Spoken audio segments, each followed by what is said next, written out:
Hi மக்கள் எல்லாரும் எப்படி இருக்கீங்க? இது வரைக்கும் அமெரிக்காவில் வந்து ஸ்னோ ஸ்டாம் பற்றி ஸ்டார்டிங்லேருந்து பார்த்தோம். இப்போ அதோட கடைசி ஸ்டேஜ் பிளாக் ஐஸு, அதை பற்றி தான் பார்க்க போகிறோம். இந்த பனி வந்து கரையும் போது அது கண்ணுக்கு தெரியாமல் இந்த மாதிரி ஒரு லேயராக ஃபார்ம் ஆகும். கண்ணுக்கு தெரியாமல் இருக்கிறதுனால அது கருப்பு ஐஸ்ன்னு சொல்கிறோம். இப்போ ரோட்டில் அந்த மாதிரி இருக்கும்போது அதில் வண்டி ஓட்டும் போது சில நேரம் சறுக்கும், சறுக்கிட்டே போயிட்டு இன்னொரு வண்டியிலலாம் இடிச்சிருவாங்க. அதனால தான் மோஸ்ட்லி இந்த மாதிரி டைம்லலாம் வெளியில் போகிறத அவாய்ட் பண்ணிக்கணும்னு அன்றைக்கி நான் வண்டி ஓட்டிட்டு போகிறப்ப ரோடு இப்படி தான் இருந்தது. ரொம்ப ஸ்லோவாக தான் வண்டி ஓட்டிட்டு போயிருந்தேன். இந்த இடத்துல வந்து 2 சைடுமே போலீஸ் நின்றுட்டு இருந்தாங்க.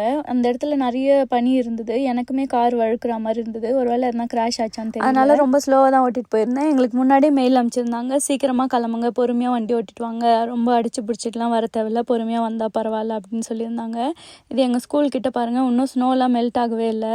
இந்த இடத்துலலாம் வந்து கல் உப்பு போட்டிருக்காங்க, அதனால வந்து ஸ்னோ கரைஞ்சி வழுக்காமல் இருக்கும். எப்போவும் எனக்கு 15 மினிட்ஸ் தான் ஆகும், இன்னைக்கு 30 மினிட்ஸ் ஆச்சு. இருந்தாலும் பரவாயில்ல, ஸ்லோவாக வந்ததுனால சேஃபாக வந்தாச்சு. இன்னொரு வீடியோவில் பார்க்கலாம். மறக்காமல் லைக் பண்ணிட்டு சப்ஸ்கிரைப் பண்ணிவிடுங்க. பாய்.